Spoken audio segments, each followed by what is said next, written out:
Hi, everyone. Thank you for being here again.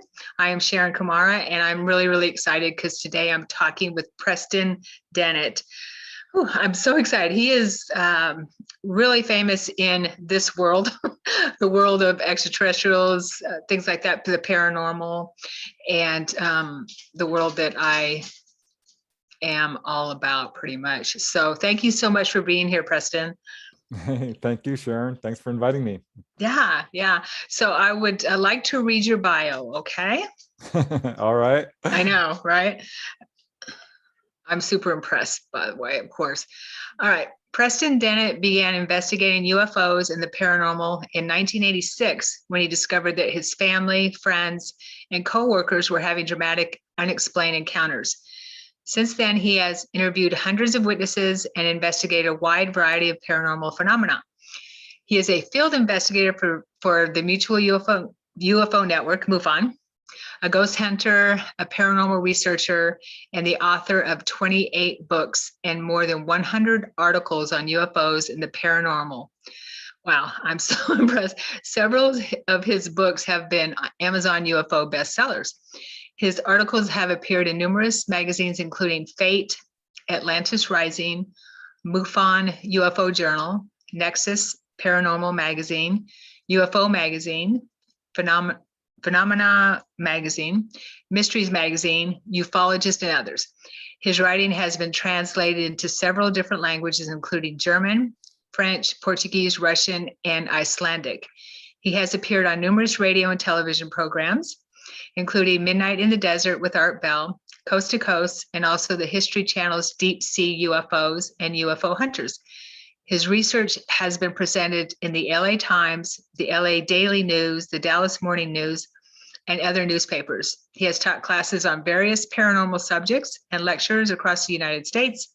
He currently resides in Southern California. And his website is www.prestondennett.weebly.com. And I will also list your books in the description below, and I'll put all that in the description. I'm so excited to talk to you. I don't know where to start. Okay. I really want to talk about out-of-body experiences because I know you're a traveler, a conscious traveler, correct? That's right. Yep. Okay. I love them. Great. So am I. And it's really difficult for me anyway to find other conscious travelers that are that do this on a regular basis. You know, a lot of people that I come across might have one or two or a few that are kind of random, but it's not something that they dedicate their time to. So I wanted to talk to you about that, Preston. How you started with the out-of-body travel? Oh, it's really interesting. My mom died tragically, fairly young age 49, of a massive heart attack. And at the time I was a materialist, I would say, profoundly skeptical of anything paranormal, UFOs, absolutely. Life after death, no way. I knew there was no such thing as life after death. I was sure of it. I was wrong. So that's how it sort of began, because it was shortly later, just a couple of months after she died, that I saw her spirit at the service for her, actually. And I thought, a full color apparition right in front of me. And no one else saw it. And I'm like, wow, I must be out of my mind. I am hallucinating. I'm delirious with grief. And I kept it secret. And it was about a year later, around 1986, actually. Really, precisely the same time I found out UFOs were real, which is another story. But started having dreams where she'd come into my room. And these I would now categorize as lucid dreams, or perhaps pre-lucid, because I felt for sure I was awake. I'd wake up, sit up in bed, and in she'd walk in, smiling, and I'd be like, Mom, you're dead. What is, oh my God. And she'd just smile and say, no, everything's all right. Not in so many words, but just sort of give me that feeling. And then I'd wake up for real. I thought, oh my gosh, I thought I was awake. And that kept happening for a year. It must have happened 20, 30 times. And it was somewhat disconcerting because I knew it was her. I knew that I was actually seeing her, because there's just a quality to a person's presence when you're next to them. And yet it couldn't be her. There's no such thing as life after death. I could not reconcile this. So I was like being pulled in two different directions. And finally, I'm like, well, I'm going to have to look into dreams a little bit, because I wasn't really a huge dreamer at that time. I sort of average, I guess. I'd occasionally have dreams like everyone, but got real into it. Started writing down all my dreams. Started buying all the books on dreams, and which I ended up throwing away most of them, by the way. They were, after studying dreams, I learned a lot more than I think some of these so-called experts. I mean, I was interviewing other people about their dreams as well. I really dived into the deep end with this because I wanted answers. And I discovered lucid dreaming, of course. And I'm like, oh, you can wake up in the dream state. And was having a real hard time trying to do it. I mean, I just could not do it. And then I found Robert Monroe's book. And you've got to know who Robert Monroe is if you're all into out-of-body experiences. He's he's the guy. Definitely. And I love him because he changed my life. His first book, what was it? Journeys Out of the Body, was amazing. And I'm like, wow, is this real? This guy is crazy. He's traveling all over the place. He's going to the other side. Since there's life after death, he's proven it. He's appeared as an apparition in front of people. And I'm like, gosh, this sounds amazing. At the end of the book, he gave exercises. I'm like, oh, what? Anyone can do this? Okay. And so I did them. I'm like, let's try this. This sounds really scary, but it sounds even more interesting than scary. So I did them. And these are, as you may know, just relaxation, meditation, visualizations, affirmations, this sort of thing. And they worked immediately. It was amazing. I mean, I did this for maybe a week or two, and my dream recall accelerated intensely. And I started having really strong, vivid, pre-lucid dreams. And I'm saying it took about just under 2 months when I had my first OBE. Wow. It was so cool. It was the middle of the day. I was really depressed, because I'm a young man I was like, what? My mom is dead. I was waking up crying, going to sleep crying. It was tough for me because I was a mama's boy. I was 19, but a real young 19. And she was kind of my best friend. And I had 5 brothers and sisters. We were a big family, and all of them were very, analytical and scientific kind of minded. And certainly I was. Then I had my first OBE. I laid down in bed just one afternoon on my stomach, and boom, my body felt super heavy. I was like sinking into the bed. I couldn't move. And then I started to feel what you may know is the vibratory state. Your whole body vibrates like you're being almost an electric shock. That's what Robert Monroe wrote about. He says, oh, you might feel a mild electrical feeling. I thought, mild? Are you kidding? I thought I was being electrocuted. I thought I had stuck my finger in the light socket next to my bed. I'm rationalizing. I'm like, oh my God, I'm dying. And I felt this profound pop and a swoosh, and I'm flying across my room. And I, out of control, flew out of my room, across the hallway and into the bathroom, and stood up and looked in the mirror. And I, of course, wasn't there in the mirror. I couldn't see anything. Later, I would. Actually, I could see myself. But then I didn't. And I just grabbed the counter, and I was thrilled. I'm like, I am doing it. I'm out of my body. This is real. There's life after death. This is unbelievable. I could not believe it. And I was so emotional. I got pulled instantly back into my body, come into my room. I'm like, hey, who's that? There's someone in my room. A short little man. I sensed it was male, but I was having a lot of trouble focusing and seeing clearly. And I lay horizontally in the air over my body and sunk back in and filled it up and woke up. And boy, that was the first one. That's amazing. Wow. You know, it's funny that my first out of body experiences and why I got interested in them was after my stepfather died. Oh. And so I needed to know what happens when we die. I was raised Catholic. Our family was raised Catholic, and it just didn't make sense to me that we either go to heaven or hell kind of thing, and that's it, you know? So I started actually spontaneously having sleep paralysis.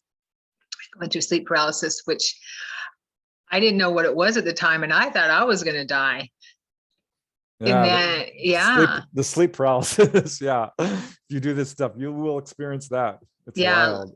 Yeah. So let's explain sleep paralysis for people who may not know what it is and might be experiencing it. Yeah, I mean, this is a well-known phenomena. Your brain actually does release a chemical which renders you paralyzed. So when you're dreaming, you're not sleepwalking and acting out your dreams. Some people have a problem with this, you know, a chemical imbalance, and that's why they sleepwalk. But when you are doing this work, this meditation, you know, and waking up within the dream state, you will feel this paralysis throughout your body. You can't move. And it is disturbing and concerning at first. And you may even sense figures standing around, and because this can be a waking dream. And sometimes there are actual figures. I mean, there are spirits who are around you all the time. Most people aren't aware of it, but they are there. And this has even gotten mixed up with UFO abductions. People are saying, you know, you're just experiencing sleep paralysis. No, I can tell you no for sure on that. And yeah, sleep paralysis is just really a part of the OBE experience, the astral travel experience. Right. Yeah. And so I was, thank you, Preston. That explains it perfectly. And you don't know what's happening. I felt someone sitting on my bed. I felt that someone was sitting on my chest. I couldn't breathe, you know.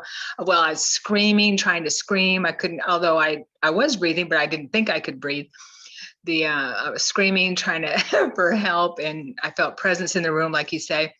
But what happened with me was I came across an article. This was 20 years ago, and around 1999, I guess. 22 years ago.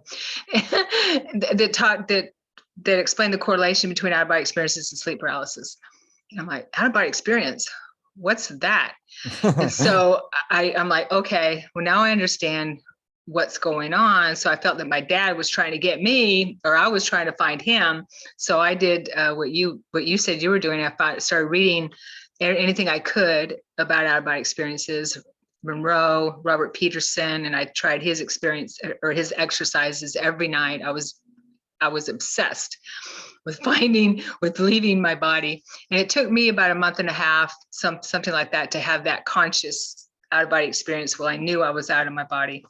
Yeah, I don't think people realize how easy it is. Mm-hmm. This is a natural human talent.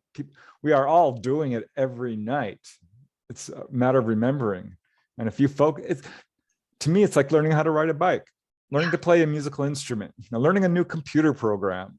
It's right along those lines. And if you devote time and energy and attention to it, it's remarkably easy to do. It is. Some people do have a steep learning curve. Mm-hmm. But yeah, some people do it the first time. I know, that's crazy. I think I'm going to say younger you are, the less you are attached to fears and the material world, it might be easier. Yeah, I kind of feel. Fear is, I think, one of the main barriers. People are like, well, that sounds scary. Another is skepticism. They think, oh, only yogis can do that. No, we're all going to have a permanent OBE at some point anyway. Right. Right. Yeah. do it. Yeah, in the beginning, it was very emotional for me. I had one, this was, I think, my third, where I woke up standing next to my bed and I thought I was dead. I seriously thought that this was Wow. the end. And I felt that cold dread, a kind of terror that I've almost never felt before.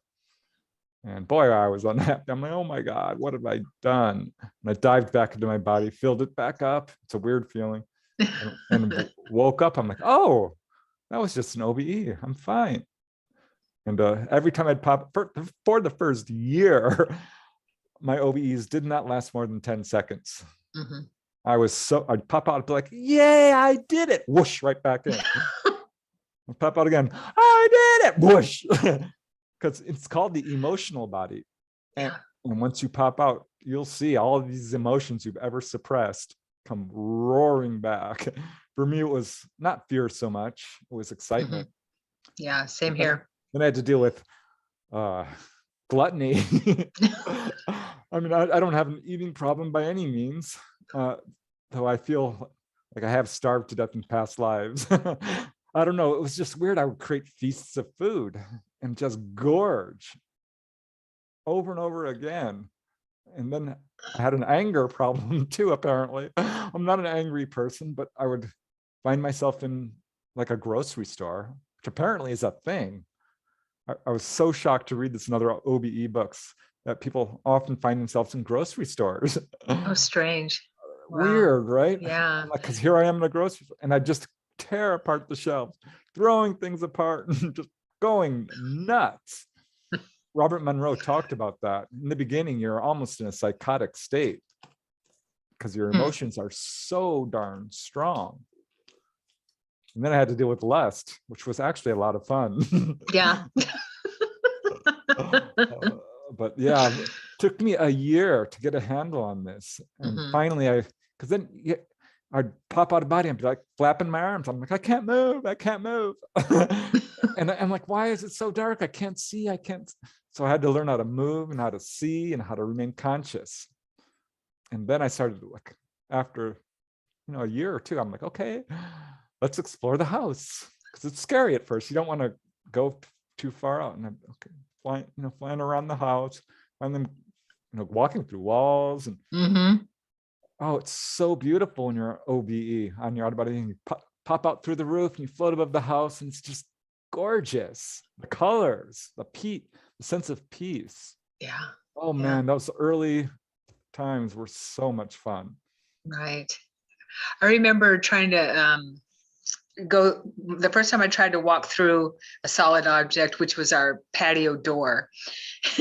And my dog would always travel with me. Oh, wow. And yeah. And so I said, okay, I'm going to make a running start. So I made a running start to get through the patio door, and I went right through it. My dog just went right through it after me. So apparently she was used to doing that kind of stuff. Yeah, it's fun because sometimes I'll just walk slowly through, and you can feel it. You can actually feel it. And sometimes I don't feel it at all. And a few times I'm like going for a running start, and bam, I hit it and I bounce off. Yeah. And it took me a while to figure out what's going on there. It has to do with your level of vibration, your level of awareness. If you're a low vibratory level, sometimes it's hard to get through a wall. That makes sense. It was like 3, 4, 5 years into it. I finally had the courage to open my eyes when I did it, because I always close my eyes. I'm like, okay, there's a brick wall. Let's try this and keep your eyes open. And it was weird because you could not only feel it, but you see. I saw the inside of the wall. The material. Yeah. I got stuck going through the ceiling and the roof one time. Yeah, I've had that. I jumped down on a stairwell and I sunk right through the floor, and I got stuck halfway through it. And I laughed uproariously, and that pulled me back in. Yeah, I think that's one of the biggest detriments to out-of-body experiences is not being out long enough. As soon as you think about your body or you get excited or something like that, boom, you're back in. Yeah, people always say, well, aren't you afraid of getting lost? I'm like, no, it's so hard to stay out. Right. And you've got that silver cord, it'll pull you right back in. Have you ever seen the silver cord? Took me a long time, because I'm reading about it. I'm like, wow, how come they're all seeing it and I'm not? Yeah, I've never seen it.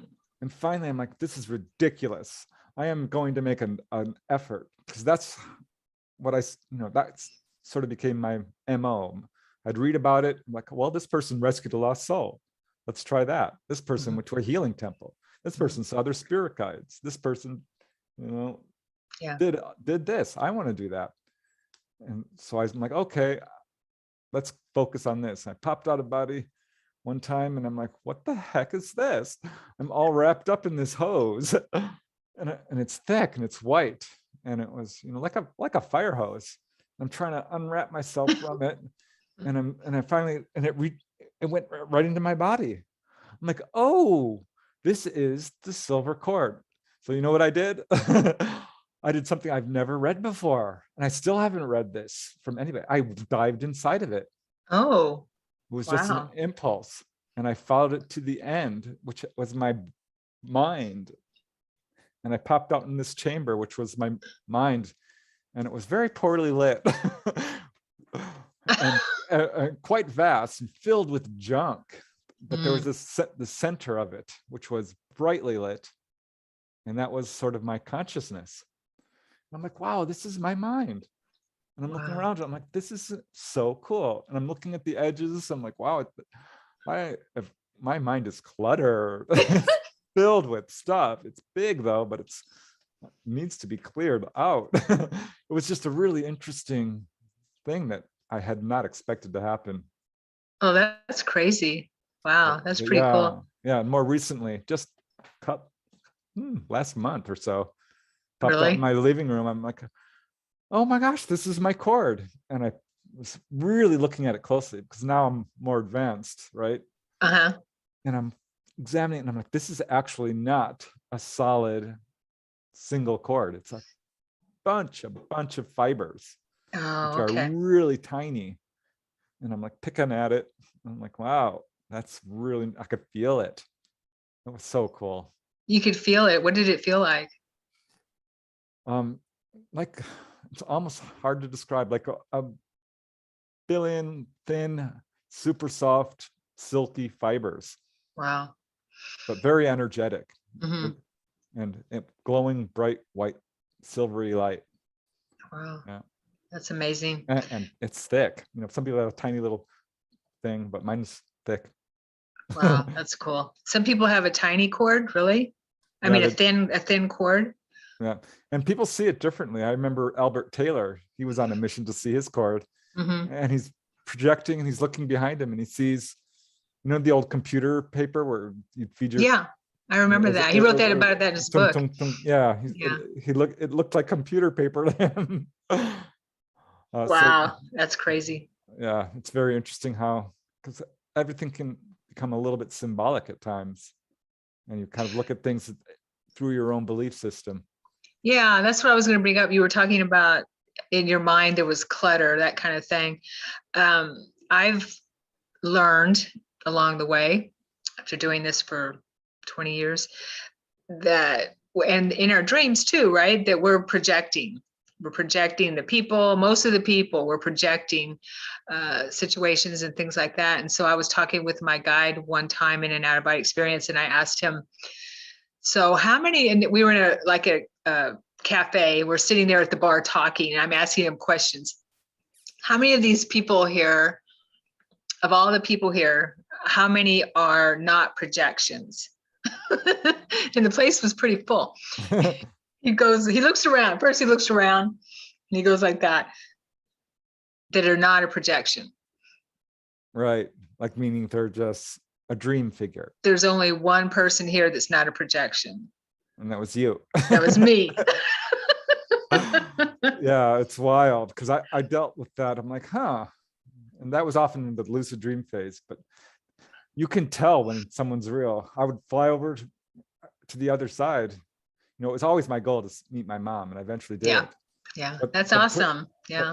But my whole family would be there, and I'd be like, huh, Stephen, you're out of body, because you could tell when it's a real person. I always rush up and I touch their face. I'm like, oh, it's so nice to see you. And I'm like, Stephen, we're out of body. And he's like, oh yeah, I know, we're in that in-between place, is what he called it. I'm like, oh, the in-between place. That's interesting. You know you're out of body? He says, Wow, yeah. that's weird. Yeah. That's unusual. And I'm like, okay, well, if you know you're out of body, then you're gonna remember it, right? And he's like, oh no, I'm not there yet. I don't have that ability. I'm not like you. I'm like, well, what do you mean? How can you say that? I mean, we're having a conversation. You know you're out of body right now. It's like, yeah, I know, but I'm not going to remember. And we had an argument. I'm like, of course you'll remember. And he's like, no, I'm not. Shut up. And of course he didn't. And I had the same thing with my sister, Victoria. I'm like, Victoria, it's great to see you. Are you going to remember? She says, no. I'm like, well, how about I create something that you will for sure remember? Because you can create things with your mind. Thought rules down the astral planes. So I created a UFO, and it was a damn good one. It was a beautiful, shiny silver with colored lights. It was gorgeous. And she was impressed. She's like, wow. I'm like, do you think you'll remember that? She says, maybe. And she didn't. She did not remember. Oh, it's frustrating. It is frustrating. I was going to say that. Yeah. It is hard for me anyway to find people that are aware that they're in the out of body state or dreaming, because I go around doing the same thing. Do you know that you're dreaming? I ask them, are you dead or are you dreaming? And most of them, well, the dead people know what I'm talking about, or the spirit, if I'm in this, that type of realm. But dreamers will just, as you know, will just look at you like you have two heads and just keep on going, walking in a zombie state or doing whatever they're doing. Yep. One time I did come across a guy who said that he was out of body. Actually, it's been maybe, I'm going to say I could count on my hand how many times I've come across someone who's conscious. And I was so excited, and we exchanged information. I said, okay, when I get back, I want to know, I want your name, your address, and your phone number. Or at least your phone number. And I got his name, and I got what state he lived in, I believe, but I didn't bring back the rest of the information. It's so hard to bring back that kind of stuff, but I did get his name. But but that was cool. Yeah, one time I was flying around, and I'm like, well, I wonder because you often go to the upper higher realms where it's beautiful, it's garden-like, with light, it's just gorgeous. But I was curious about the lower realms, because Marilyn Hughes, she's a big explorer. She's talking about the hellish realms. Mm-hmm. Gosh, okay, fine, let's do it. Thank you. And so I went to this place that was, it's not a lot of nature in these lower realms. It's usually just urban setting. And I'm walking through this kind of mall-like setting, and there's all these people there. And I'm like, wow. And it was dark, and people were kind of pushy and unhappy. And I mean, not all of them. They were kind of clustered at tables talking. And one guy did try to attack me. I'm like, get away, get away. Finally, I'm asking people, have you ever seen a UFO? I'm just talking to people. They're looking at me like I'm crazy. And finally, this little kid, I see him. He looks like a nice little kid. And I'm like, can I ask you a question? He says, sure. I'm like, are you dead? And he gave me this look like, are you an idiot? And he says, we all are. And I'm like, oh, shoot. And so I walked up to another woman because I wanted to confirm, right? I'm like, are you dead? And she gave me that same, like, are you an idiot? And she says, all of us here are dead. Everyone here. And I said, well, I'm not. That was the wrong thing to say. Because she gave me this incredible look of, I don't even know how to describe it, almost anger, almost disbelief. And every head around me, because this was crowded, turned and looked at me glaringly. I'm like, oh no, I am leaving now. Bye. Wow, that's crazy. Yeah. Huh. I don't know if I don't think I've had any kind of experience like that with anger from a group. I was chased by a woman one time who was trying to shoot me, and I snapped and said, wait a minute, I'm out of body. She can't hurt me. So I turned around and told him, you can't hurt me. Go ahead, shoot me. I don't care. And she was stunned and turned around and left. Yeah. But a group of people, that would be pretty crazy. Yeah, Now, one time I popped out of my body here in my house in, Reseda, Southern California, wandering through the house, and I pop out onto the front porch. I walk through the door, and there's 3 men on the street, and I instantly recognize them as real spirits, earthbound, because they were, and they were not nice. These guys were like thugs, murderers, bad people. And they see me and they just radiating evil. Wow.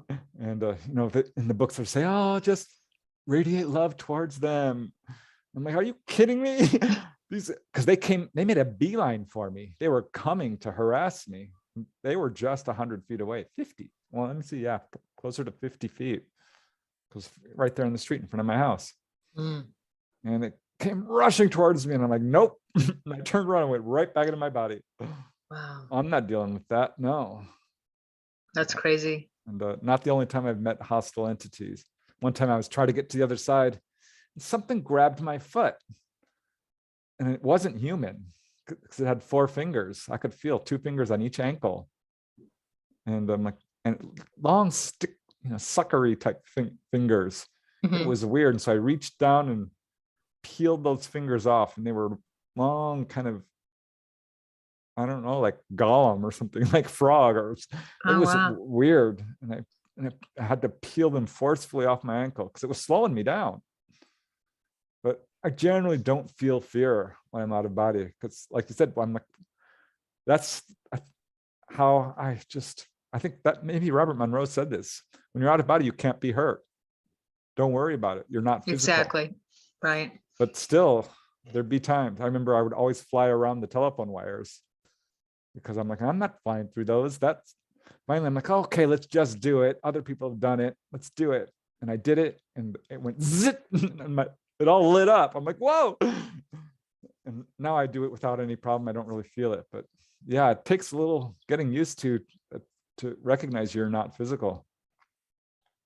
Yeah, that's true. Every once in a while now, I have to remind myself that I'm not physical, so I don't have to worry about things hurting me or anything like that. I don't really have, you probably may not, but I don't really have I wouldn't say the lower vibrational experiences anymore, where I feel yucky.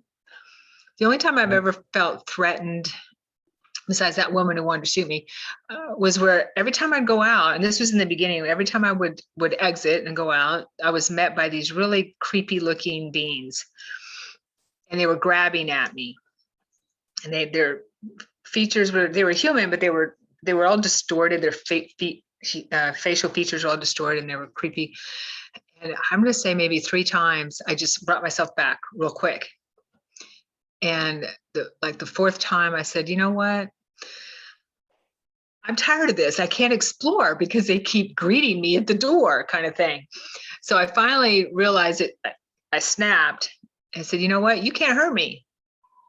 Wow. So, kind of, and I wasn't angry or anything. I just became aware, you can't hurt me. And as soon as they realized that I wasn't afraid of them, their features changed to normal. And they were nice. They weren't threatening to me or anything like that at all. So I figured that I was working through some kind of fear I had, some latent trauma or whatever it was, I don't know, that I was working through. And as soon as I faced it, they were gone. Yeah, I remember in the beginning, I'm like, I wonder if I'm dreaming. Maybe I'm making all of this up, even though I knew I wasn't. It was a lot, because I'm like, I'm going out of body, guys. My family's like, Preston's off the deep end.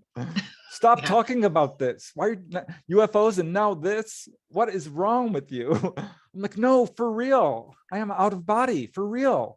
Right. And I could not convince them. And I would appear in front of them. I'd be like, hey, you see me? No, couldn't see me. And because other people are able to do that. I finally was able to do that. Someone did see me. Oh, that's cool. But initially I'm like, gosh, I wonder if this is all a dream, because it does feel dreamlike in the beginning. And finally I'm flying around them, and I went far away from my house. Well, not terribly far, but to a place I haven't been before, the LA River, and it's a cemented in river. And I saw this grass. It was growing on the cement. I'm like, that's impossible. This is a projection. I'm this is partially a dream. Maybe it is a dream. I saw the litter, I'm like, well, I know exactly where this is. I'm going back to my body. And I'm going to go here physically. And so I woke up and I, of course, remembered it, which is really hard to do sometimes, but you get good at it. And I'm like, so I made myself a nice cup of strong French roast, drank it, and I'm like, okay, let's do this. Because I was nervous. I'm like, what if it's not real? Oh no, I am losing my mind. And I went over there. It wasn't far away. I could have walked by, drove. And sure enough, it was just almost exactly like I saw. There was tiny little, like the position of the trash was slightly varying. But wow, what an experience to see something non-physically and then go see it physically. It's like, whoa, that is amazing. I knew then and there, this was real. I was like trying to move objects, couldn't move them. Yeah, I've tried that too. Yeah, other- that's great confirmation. Have you ever done the playing card trick where someone puts the playing card on top of something you can't see physically, and then you fly in the out of body state, you go fly to it to try to read what the card is? No, but I have tried various confirmations. Like have you ever tried reading out of body? It's not easy. Forget about it. And like the figures will transpose, or they'll get little tiny, or it won't make sense. And Yeah, it's really difficult to read, and numbers are hard too. Yeah, I think the best confirmation I ever got was I met this contactee, a UFO contactee. I'd interviewed her. She talked about having out-of-body experiences. I'm like, well, here's someone who might be able to see me, or might be able to visit, because I was, visiting a lot of people, and they never remembered. And so I'm like, oh, she lives in Florida, and here I am in California. So I popped out of body. I'm like, let's go see Dolly. That's her name. And I'm flying across the U.S. The landscape's turning into a blur, and then boom, pop, I'm there. You sort of teleport when it's long distances. Yeah. And I appeared in her garage. There was a man in there. I'm like, that's weird. Who are you? And he says, oh, my name's Henry. I'm like, I'm looking for Dolly. And he points, and she's walking in. And she's on the phone. And suddenly she whirls around and looks at me straight in the eye. And says, oh my God, Preston, I cannot talk right now. I'm being robbed. I'm like, oh no. She's a good friend. I was pretty horrified for her. And it pulled me back. And she calls me up the next day, and she's talking, and I'm like, I wonder if she even saw me, because if she's being robbed, she would have brought this up by now. Yeah. And she hadn't. And she says, oh, by the way, I saw you last night. I'm like, you did? She says, yeah. She doesn't sleep. She's up all night. And she says, I saw you. And she says, all your hair was back. You look young. I'm like, oh yeah, my hair comes back when I'm out of body. You should see me. I'm buff. I look so gorgeous. Oh, we all do. I know. I know. Yeah. It's awesome. I love it. But she saw me. I'm like, you did? She said, oh yeah, I saw you. And I'm like, well, I saw you. You were on the phone. She's like, yeah, I was on the phone with Rob. That's what I told you. I says, I can't talk now. I'm on the phone with Rob. I'm like, oh, I thought you said I'm being robbed. Oh, wow. That's awesome. So that was absolute confirmation. And turnabout is fair play, because I'm in bed like a week later, and my room fills with light. And I wake up, and there's Dolly standing next to my bed, grinning ear to ear, full color apparition, looking at me like, ha ha. I'm like, Dolly, it's you. And, that's very cool. Yeah. So we talked a little bit before we came on about that we don't really go out of body, right? We're raising our frequency. Can you talk a little bit to that and what your take on that is? Because I totally agree with that. Yeah, how that all began for me was like, I go out of body and I go to the other side, and I feel real at home there. And I'm like, this is where we actually come from. And it's the superior body. It doesn't age. This is your real body. I'm like, well, this is weird. Maybe I'm not projecting at all. In fact, you're not. Astral projection is a misnomer, because you are actually projecting into the physical. That's the projection. not projecting out of your body. It's the opposite direction.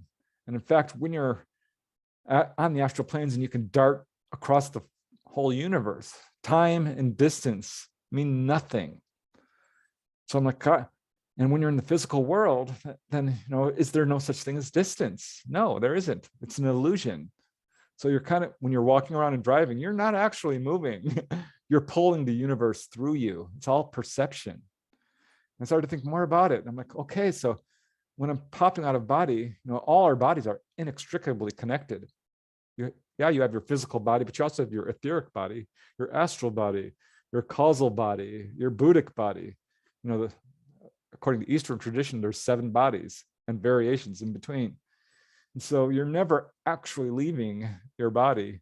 You're just transferring your conscious to the next, and they're all inextricably connected. And it's just a matter of raising your vibration, really, is what's happening. But it took me a while to realize this, because I'm like, to be out of body, and then you're leaving that body, and you're leaving the next one, and you're like, what is going on here?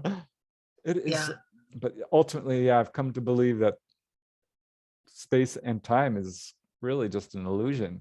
Right. And the world itself here is largely a hallucination.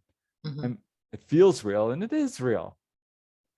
But it's not what people think it is. It's energetic, which is what science actually says. I mean, we know matter is mostly energy. Yeah. Well, science is catching up to the metaphysical world, I think.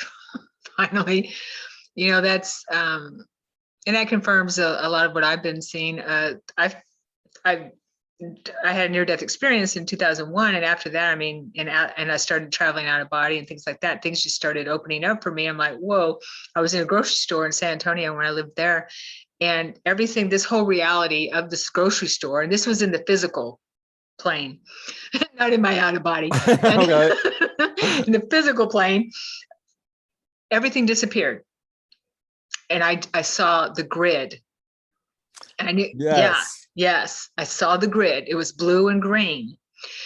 And it was about 2.5, 3 seconds, which is long enough for you to realize what you're seeing. And then everything is gone. And I'm like, holy moly. And it hit me. This is, and I knew then that we're projecting all of this. This is an illusion. We're holographic.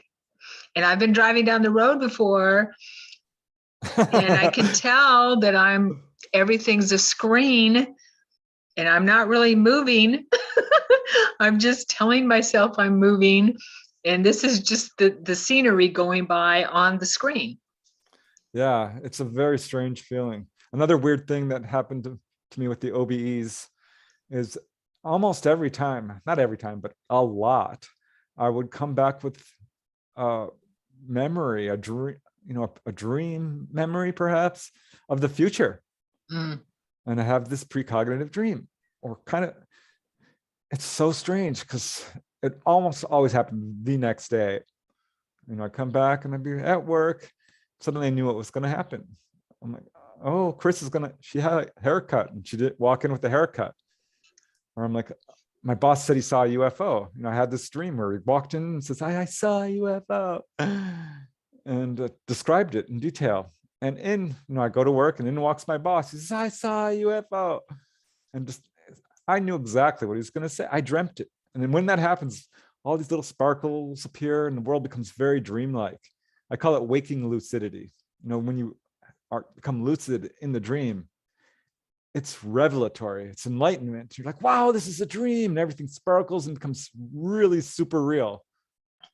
And then it would happen when I'm awake, and everything would become super real, but dreamlike.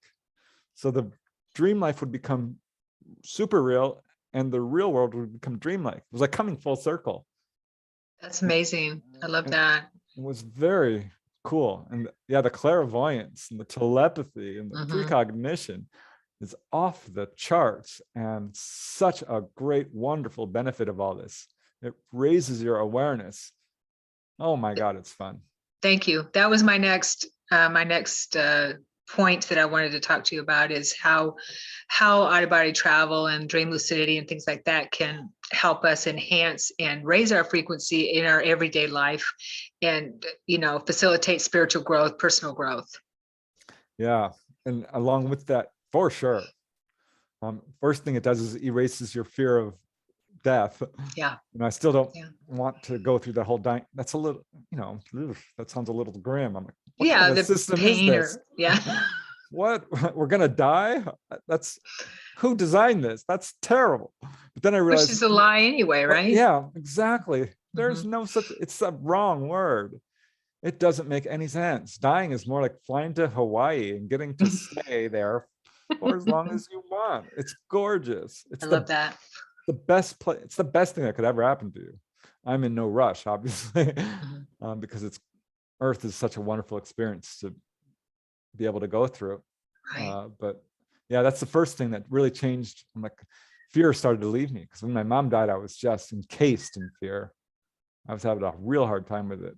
And then I started to get all this psychic awareness, which is so much fun to say to someone, this is going to happen. And then it happens and they give you this look like, how did you know? I'm like, I'm telling you, it's out of body. You should try this. I tell everyone, and they're like, you're nuts. I'm like, no.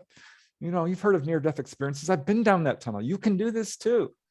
I've taught people how to do it. And Nice. And when you do this, you start remembering all your past lives, a lot of them.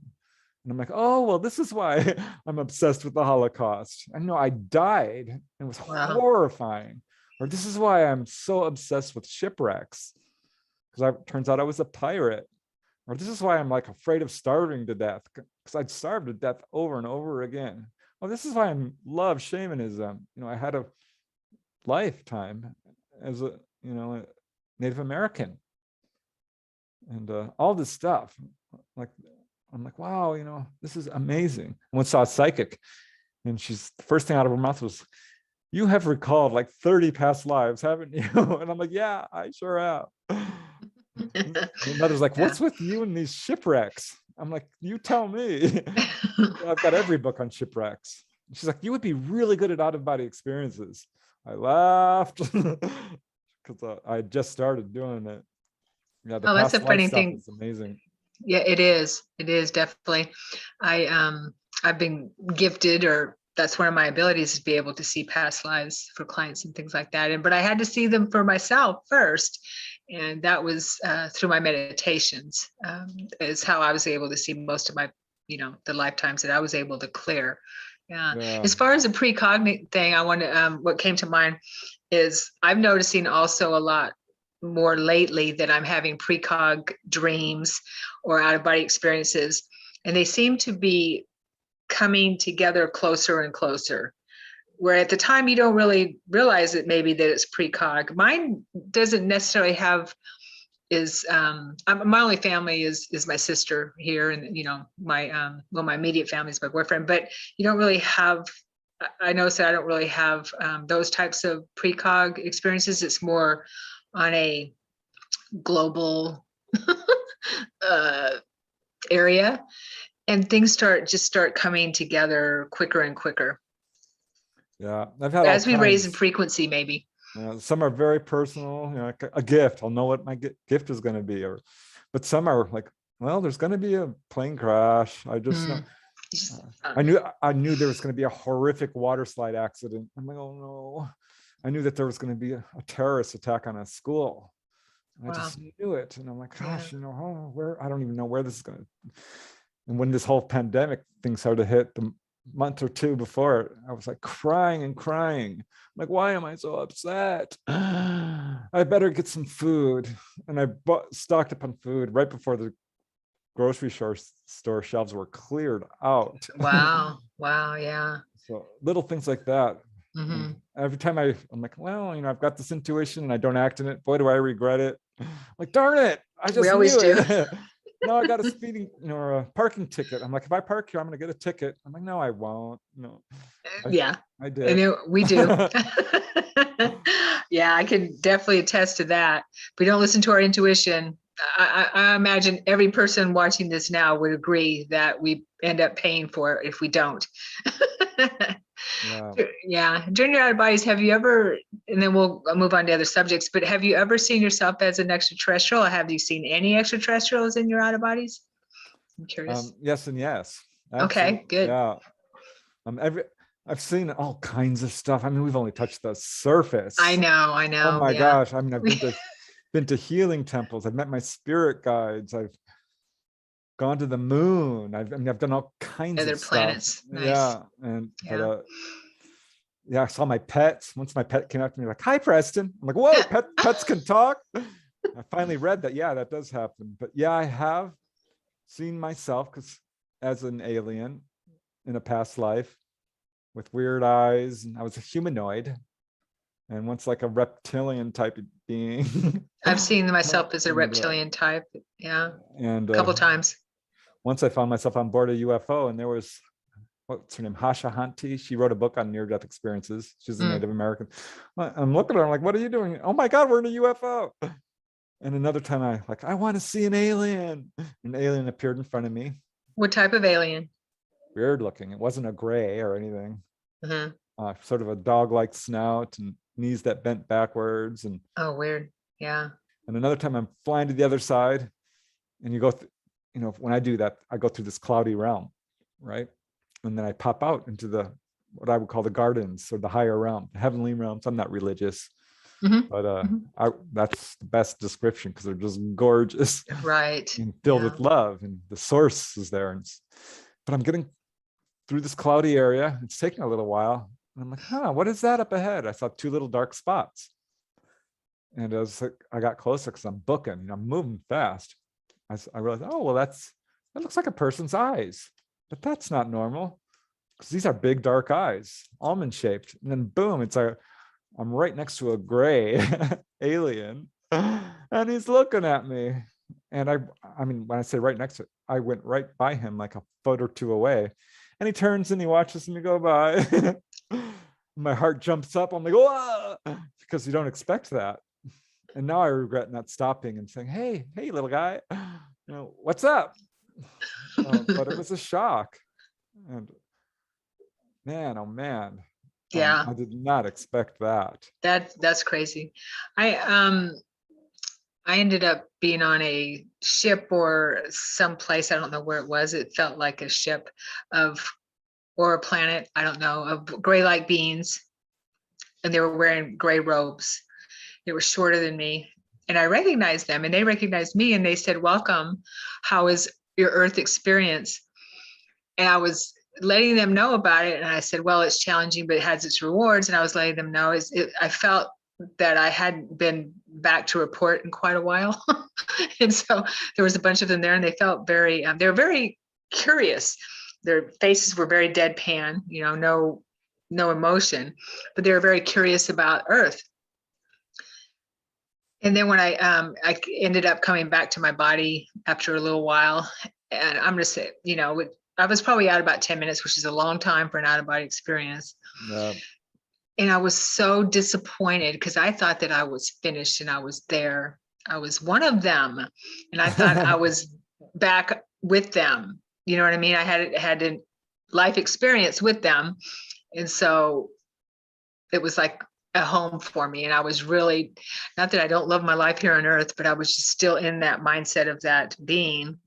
And I was really, really disappointed. I'm like, oh, I'm back here. It's like it's like living two worlds. There's been times I'm out of body and I'm there with my mom, and I'm like, wow, I thought you were dead.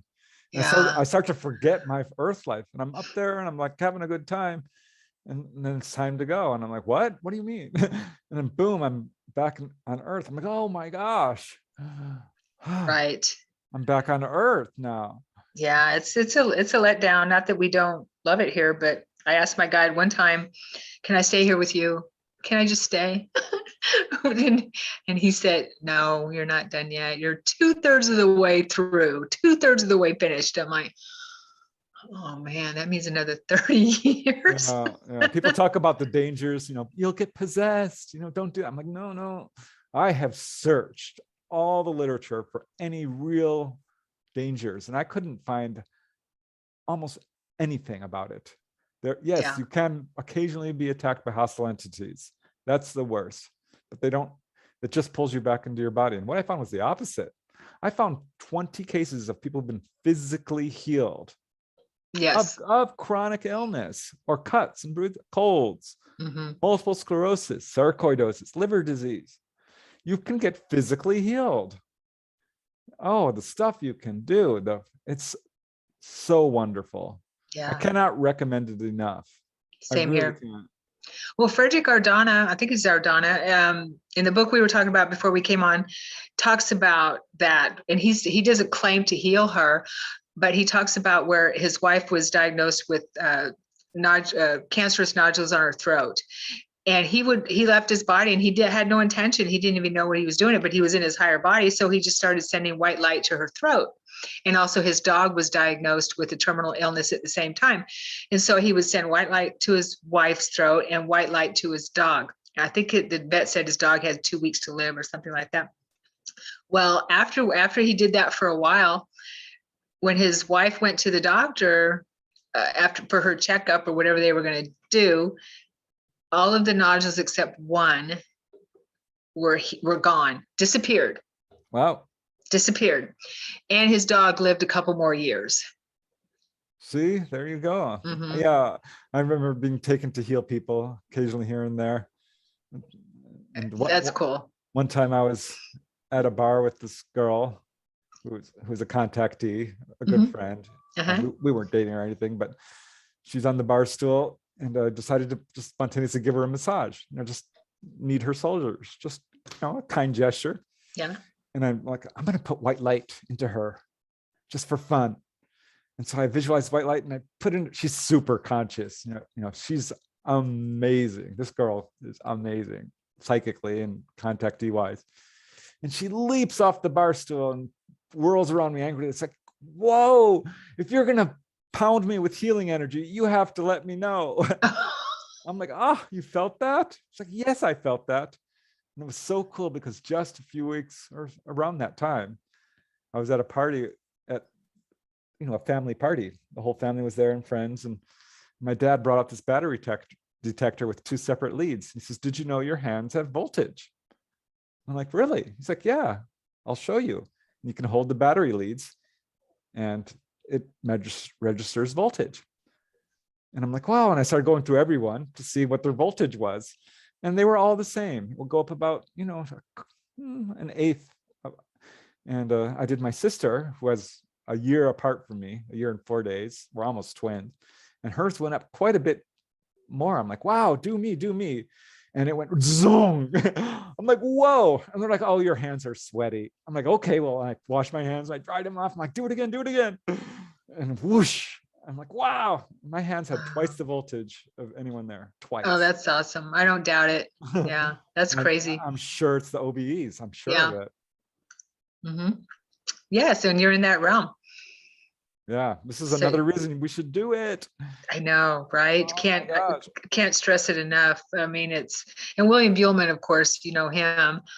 He talks about that too, that it's, I actually have a quote on one of my pages, that's the best way to out-of-body experiences. Conscious travel, consciously, is the best way to escape the labyrinth of karma or whatever it is. I forget of the earth plane. Yeah. Now when I go out of body, the first thing I do is stop and meditate and do Buhlman's exercises. Clarity. Yes. Full consciousness. Raise awareness until I'm absolutely awake. You can fall out of it easily. Oh, really easily. And that's what I do too. I use that clarity now, awareness now. Yeah. And I did that last time. And I actually, I think it was a couple of weeks ago, I had an out of body where I ended up in the womb as a fetus. And I didn't realize that I was a fetus, but I was affirming clarity now. And then I realized, and I was trying to move my hand up to my mouth to suck on my thumb in the womb. And I was frustrated. And I was sending, this is the really cool part, I was sending a telepathic, that was message to my mother, help me, tell me how to do this, help me do this. There was that connection between me and my mother. And I was frustrated because I wasn't getting the information back. Wow. Yeah, it was awareness, but it was clarity now that helped me be aware of that, because it was really a weird surroundings, as you can imagine. Yeah, it's incredible. Yeah. My friend Roger died of alcoholism. Mm. And after he died, I popped out of body and I saw him in the lowest realm, pure darkness. He was upset and screaming. Wow. I'm like, I'm Yeah. gonna help you. I'm gonna help you. You're gonna be okay.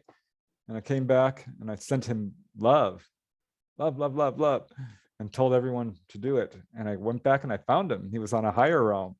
Nice. And he spoke out loud. Usually it's very telepathic, but he spoke out loud and said, "Thanks for all the love bombs." Oh, It's really that's cool. nice. And he finally Yeah, did make it to the higher realms. that's cool. Yeah.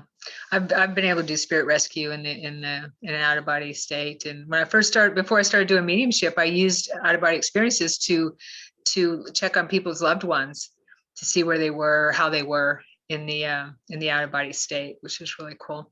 Yeah. And bring back information. So I could talk about out of body experiences with you all day. So, so with just one more question about for the audience. I mean, you and I know about this, and we know that we can't be hurt in the out of body state. Do people need to? How could people maybe get through their fears, or what's the best way to do that? You teach about it, so what's the best way in your estimation how to do that? Yeah, I think just recognize that the universe is a safe place, that we are in fact immortal. The first OBE will teach you that immediately. And fear is a lie. It's something we're taught. It's being perpetrated. It's a crime being perpetrated on all humanity. Yeah. It's not true. There is nothing to fear.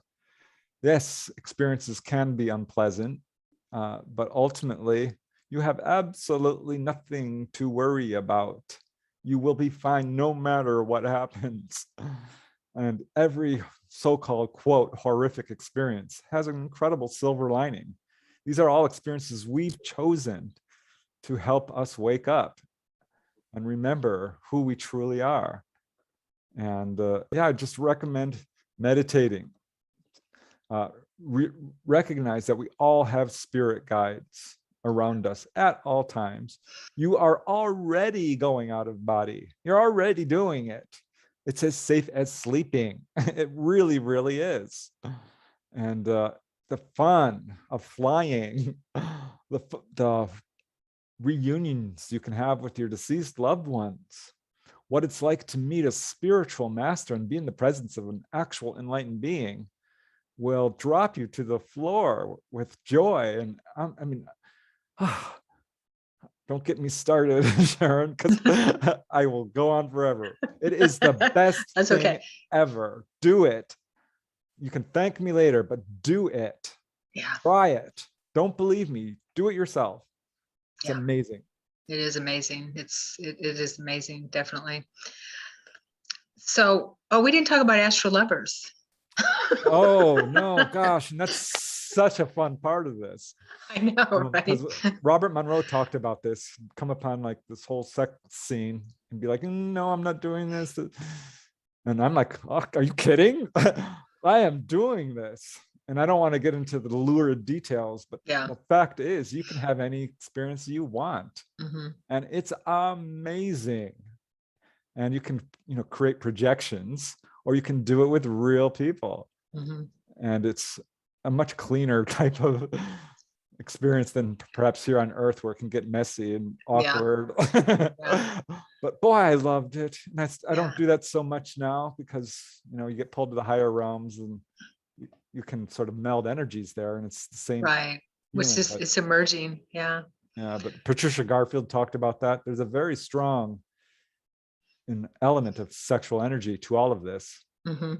And it's enormous fun. I loved it. I loved it so much. It is. I actually have memory of another life there with a mate, and a life that we have together. And so that's part of it. The merging, the lovemaking, all of it, and we're working together in the higher planes and doing what we do to help the planet or whatever that is. And so it's another life where we all have parallel lives, and we start to remember those, right, as we move up higher and higher. Yeah. and what we're doing. Yeah. Yeah, and Yeah. I don't think people should worry about like, oh, I'm gonna die, I'm not gonna be able to experience things. Oh, you're gonna experience a lot more and better. Yes. And everything Yes. is much better there. The Mhm. colors, you can eat, if you want to have food, you can eat there. I create feasts, chicken nuggets, sour cream and onion potato chips, Neapolitan ice cream. Oh. That's one thing I don't do. I don't think about food when I'm there.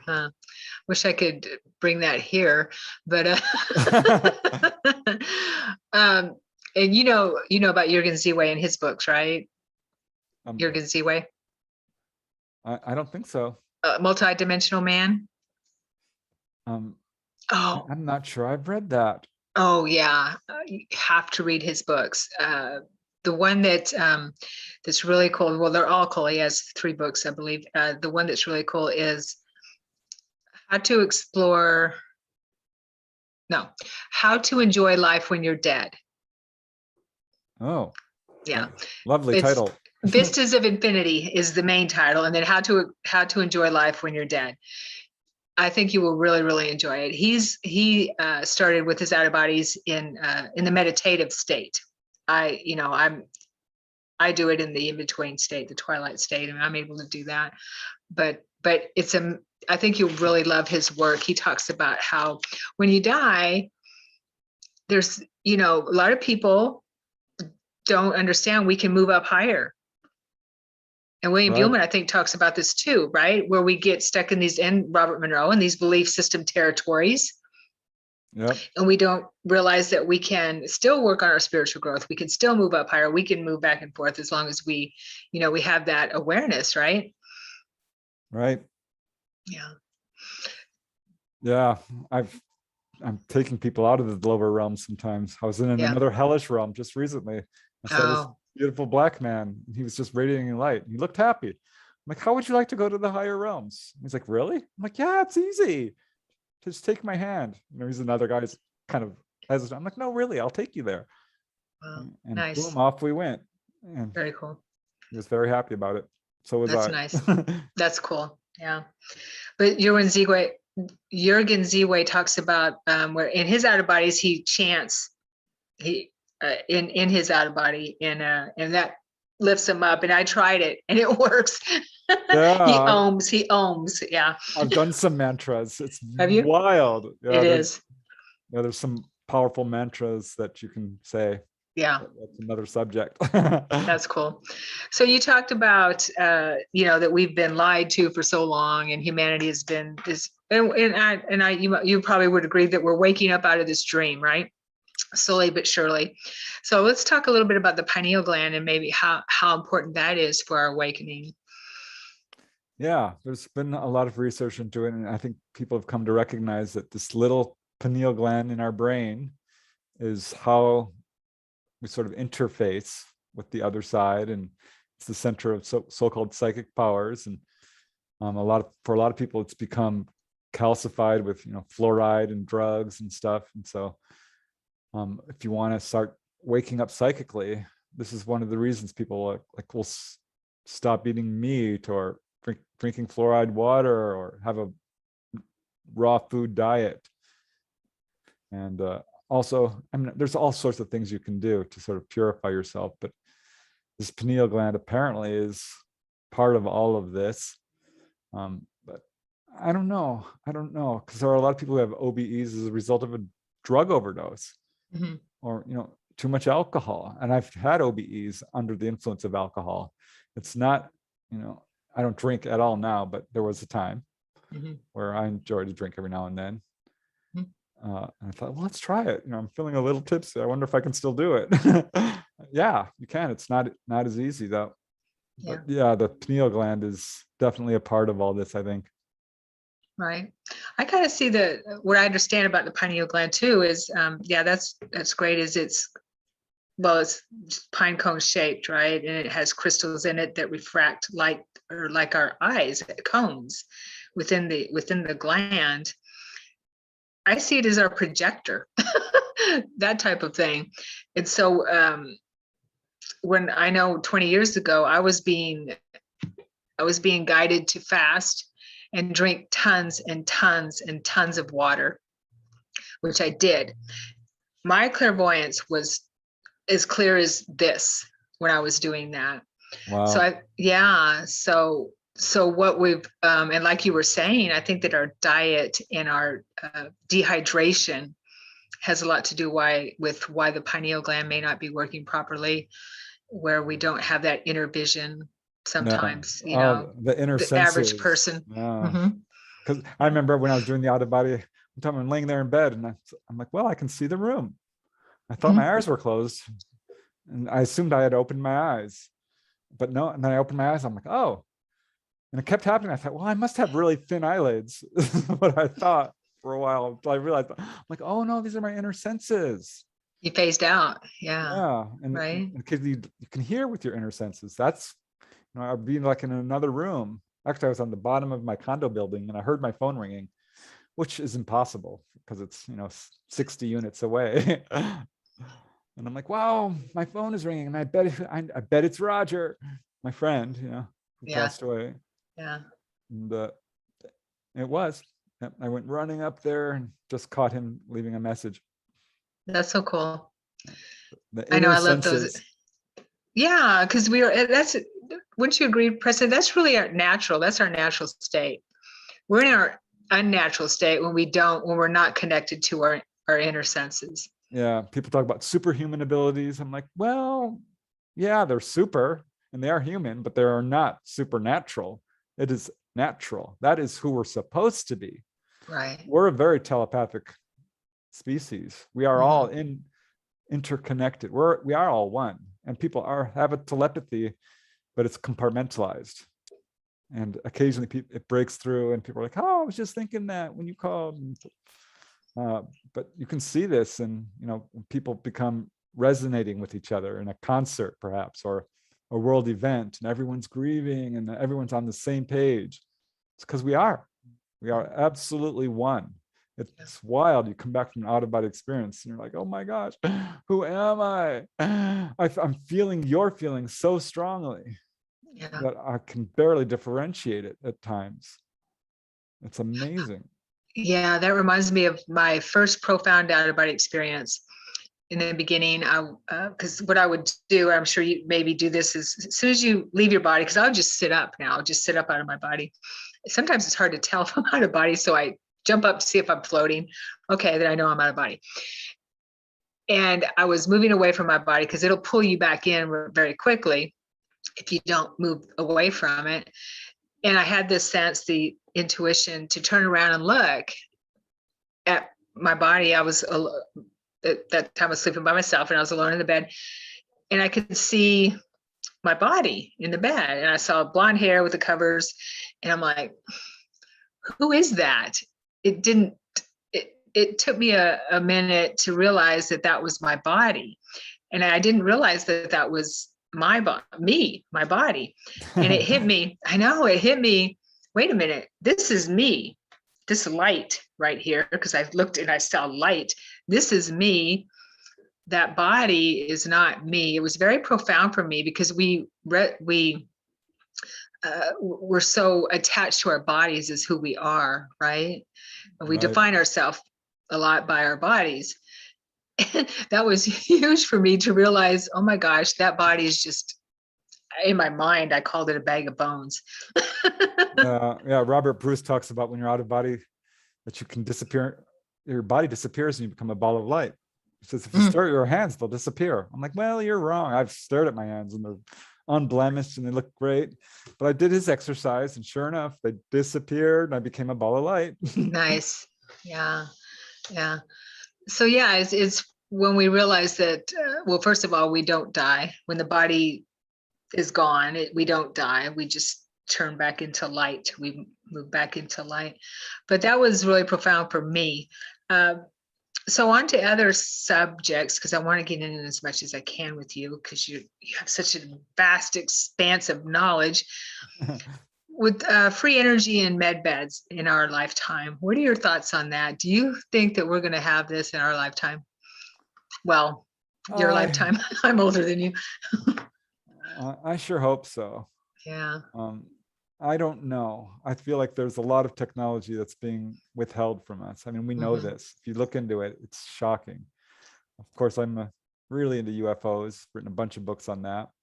Um, and I think the crash retrieval phenomena is absolutely real. You know, Roswell did happen, and it's not just Roswell. It's a bunch of them, hundreds.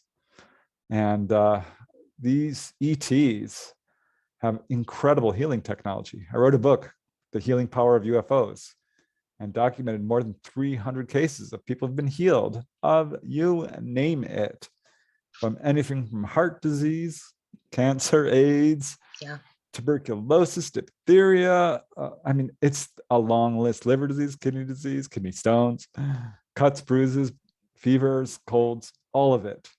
And this technology has been, taken and is being used by our military. We have whistleblowers saying this. We have this technology. And no, don't think our government is going to willingly release this, because of the pharmaceutical industry Mhm. has made illness a business. And they're making billions of dollars on sleep aids and band-aids and pain relievers and, all these drugs. Mhm. It's insane. This should not be a business. That makes zero sense. And I don't know how easy it's going to be for us to transform society into getting this technology out there. And it's the same with free energy. The oil industry, our world is choked with greed and corruption. And that's what I love right now, is people have woken up. They're like, what? Our leaders don't have our best interests in mind? Could that possibly be true? Yeah. Yeah, it's possibly true. There is a UFO cover-up too. Mhm. This is our own tax dollars at work. This is not speculation. This is proved through the Freedom of Information Act documents. We know this for sure. So I am not, I'm a super optimistic guy. But I just don't think our governments are going to come clean willingly, I should say. I think disclosure will happen. I think free energy will come out, because the ETs are going to make sure they are taking people to the engine room and showing them how to build free energy motors. And people are doing this all across the world. It's going to happen, but our governments are going to they're being dragged into this kicking and screaming. And that's why we have disclosure right now. They have no choice. If they don't start disclosing, they're going to lose all control over this phenomenon, our perception of it, and they don't want that. They want control. That's everything they're about. They've had it for so long. It's time. Yeah, this is the highest levels, by the way, Mhm. the military industrial complex and industry. This is not necessarily even presidents or senators or governors or representatives. This is more what we would think of as the one percenters, the people who are behind the scenes who we probably don't even know. I hate that word conspiracy, but it's true. It's What we absolutely might call the true. cabal or the dark elite or something like Yeah, that have big, we know that 90 to 95, 99% of the wealth is owned by this 1%. That's ridiculous. That makes zero sense. Yeah. So I'm hopeful ultimately that we're going to be just fine, because love is a very powerful force. And that's what a gray alien told Betty Andreasson. Love is the answer for humankind. Yeah. Grays are not demons, for all those who think they might be. No. They're not. I researched that in depth. Ghosts, demons, channeling, multiple personalities. I looked into all of it, near-death experiences. And these are separate phenomena. And the ETs are not here to hurt us. They've been around for millennia. They are good news for us. Healing is one of their missions. Waking us up is another major mission. Warning us that we're destroying our planet is another major. That's their agenda. And if we're going to have open official contact at some point with ETs, with all of humanity, that is coming. Disclosure is coming. Yes, the medical, free energy, healing technology, all of this will become a part of this world. And it wouldn't surprise me a bit if it's soon, our generation. I just don't think this can go on much longer. The divisiveness, greed, and corruption that's choking our planet will not and cannot continue. It's not tenable. We can't survive it. So either it's all going to go to south real fast, or we're going to fix it. We're at that point right now. It's got to go one way or the other. And I'm real hopeful that love, people will wake up. It might take a huge traumatic event, but we're going to come together in love and truth, and let love and knowledge and truth guide our every action.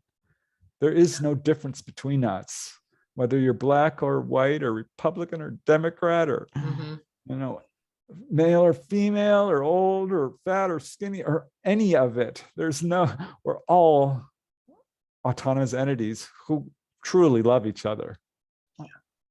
Yeah. And thank you, Preston. That's said a lot. Definitely what I've been being told and thinking about too. And would you agree that the extraterrestrials that are here to help us and want us to move up and want us to grow up or move forward in our spiritual progress, which I feel very strongly we've been stopped from growing for a very long time. They're here to guide us, but we have to do it. Right? Yeah, exactly. People are like, well, if they have that healing technology, why aren't they healing everybody? I'm like, well, they're healing an awful lot of people. They are. But no, can you imagine what would happen if they just says, here's this healing technology to our world leaders? We would instantly have overpopulation and wars with incredible technology. It would be such bad news for us. And we wouldn't learn. We wouldn't solve our own problems. We have to solve our own problems. They're not going to cure someone of paralysis if they came down to learn the lesson of what it means to be in a wheelchair. This is, they respect our own free will, but they are helping people who help others. The people who are having contact are the people who are doing really good work for humanity. They're social workers, they're artists, they're musicians, they're doctors, they're teachers, they're police officers, they are environmentalists. These are the people who are having contact. The contactees are the nicest people. They're such good people. Well, thank you. You're welcome. No, I wanted to touch on when you said that extraterrestrials do heal, and I've been healed by my gray peeps many times from childhood on up. That for me, they're not bad guys. I do understand. Now, this is just what I understand. There are some grays that are not good, that are working with, or were working with other not good extraterrestrials that have kept, our planet enslaved, or helped to, or started keeping our planet enslaved, and then using humans maybe as the puppets. I don't know. These are just things that I've learned. But my grays, my peeps, I call them my caretakers, have helped me tremendously. They saved my life more than once, many times as a child. I think that's more the rule than the exception. Definitely. Some people do have traumatic experiences, and there are some people who will be like, oh my God, this scared the living daylights out of me. They weren't very emotional, I don't think. And I was being physically examined by these bug-like guys, and they kidnapped me out of my room, and I hate this, and I've got PTSD, and I'm having nightmares, and I want it to stop. This is bad. They're demonic. I'm like, hold on, take a breath. What actually happened to you? Well, they examined me. I'm like, okay. Did they hurt? Well, yeah, it hurt. I'm like, okay. Have you had any unexplained healings? Well, yeah. I'm like, okay, did they give you any messages? Yeah, they did, actually. They warned me about, I'm like, let's look at this real objectively. Because what I've seen is people, it can be very traumatic in the beginning. And if you have a very strong fear response, you're not perceiving clearly, because no one is perceiving clearly when you're in terror. And it can start out very scary. But if people who face their encounters head on and explore them, and like, I want to know who these guys are and why they're here and what they're doing to me, usually come around.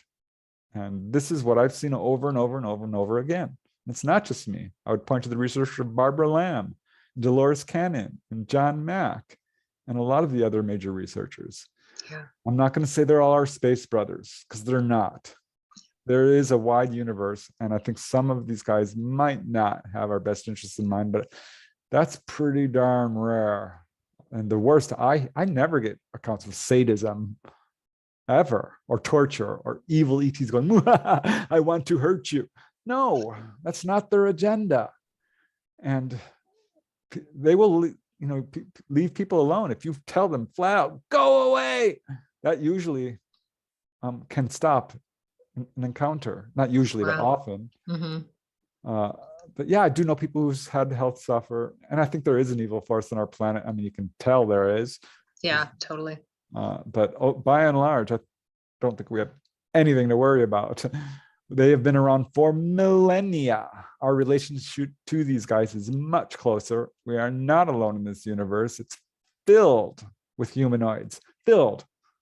And they are visiting us on a very wide scale basis. We don't have to worry. If you look at the evidence, right, it becomes clear they are uplifting us. They are taking care of us. They are very worried about our war. That's the number one message. Your warlike ways are destroying yourself. Yeah. The nuclear proliferation has to stop. Why are you polluting your planet?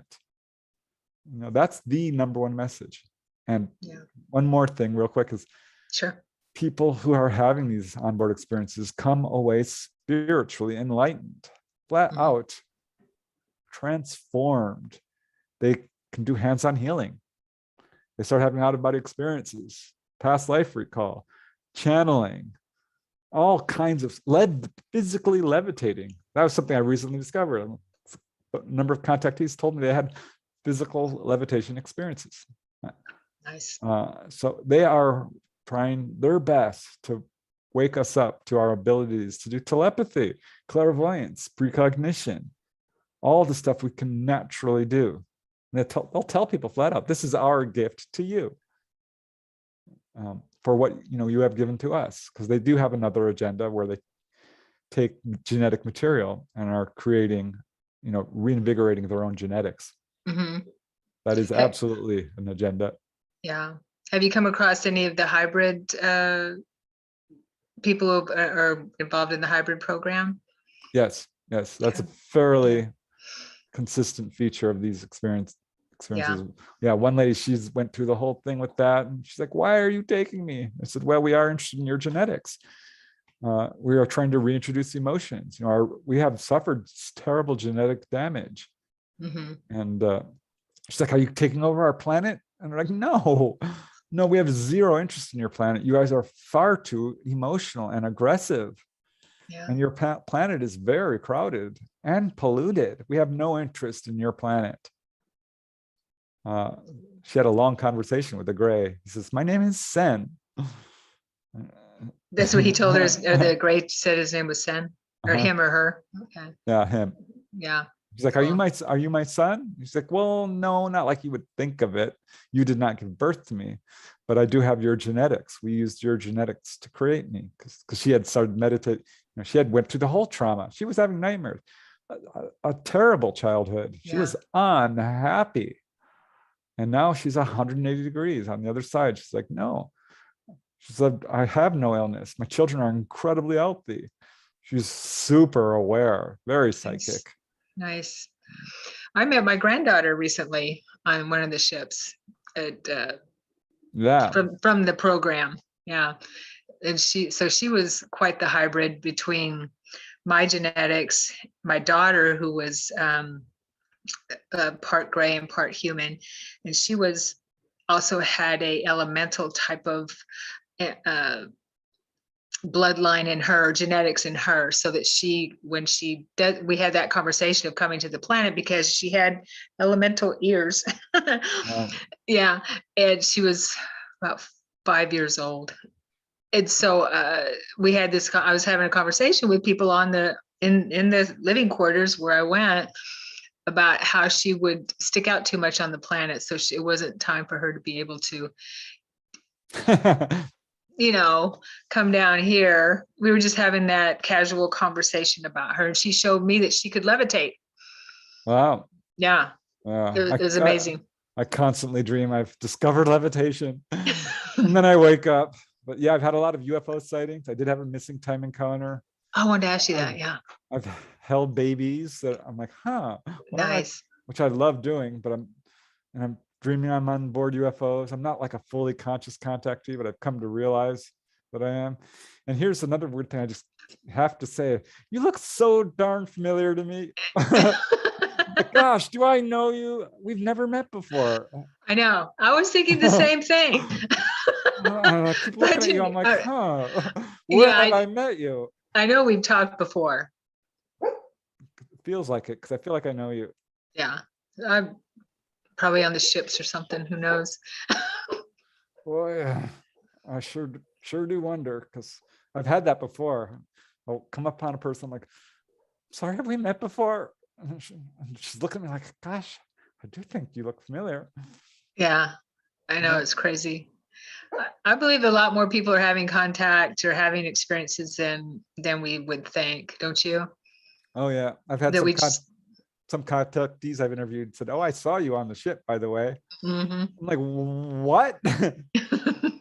And one guy, one lady was guided to me. She says, "The Greys brought me to you." And then another lady said the same thing. And then I got a call from this guy in England. He says, "Are you Preston Dennett?" And I'm like, "Yeah." He says, "Well, my Greys came and they said you need to call Preston Dennett." And I'm like, "Wait, what?" He says, "Yeah, they said your name." And I didn't know who you were, and Oh, I looked you up, and it turns out you are a guy. You're researching this, and they want me to talk to you. That's cool. I'm like, oh my God, the Greys know about me. Ah. Of course they do. You've written what, 36 books? Yeah, they might be doing really well on other planets. Well, it looks like you're doing really well here. I hope so. Yeah. No, totally. I want to thank you so much for your work. And hey, I'd like to have a conversation with you again like this if you're up for it. There's a lot we can cover. Okay. Oh yeah, we didn't talk at all about schoolyard encounters. I know. Or USOs, or really, we didn't even get into the healing cases. Yeah. Okay. Yeah. Great. All kinds of stuff. I wrote a book on drive-in. What it's called, UFOs at the drive-in. Oh wow. Oh, that's cool. It's crazy. Yeah, because you're sitting outside. Why not? Totally. So I check out Preston's books. I have his book here, not from here. This is volume 1, right? And your sister-in-law does the art. I just love that. Yep. Yeah. There's 3 other volumes, working on volume 4. It's almost done. Are you? Okay, cool. Yeah, I love this. And I did meet you at Contact in the Desert. Of course, that was a couple of years ago, but we just spoke briefly. But maybe that's it then. Yeah. Maybe, I don't know. But I'm sure we've talked on ships. There's a lot of people that I recognize from the ships myself. Did you ever have any memory or any out-of-body experiences or something where you're sitting there like in a curved room on curved seats with people and you're just talking about this kind of stuff or what's going on the planet or things like that? Yeah, I have. I sure have. And in walks this 9-foot tall guy. And I'm like looking up and I'm like, you're amazing. He's wearing a white jumpsuit and he's 9 feet tall, maybe 8, 9. I mean, at that height, who cares? I'm like looking up and I'm like, oh my God, I think I love you. You're amazing. And he gave me a little tour of the yeah, it had rounded.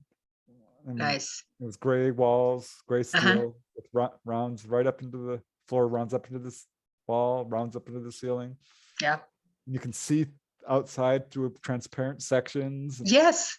And all the details. I'm like, yep, read about this. I'm oh my God, I'm on board a UFO. Yeah. But it was dreamlike for me. It was not fully conscious. Mm-hmm. But I'm getting there. So I'm sorry to interrupt. Go ahead. I'm getting there, is what I'm saying. I think that what I've been told with my peeps is that it's a process, right?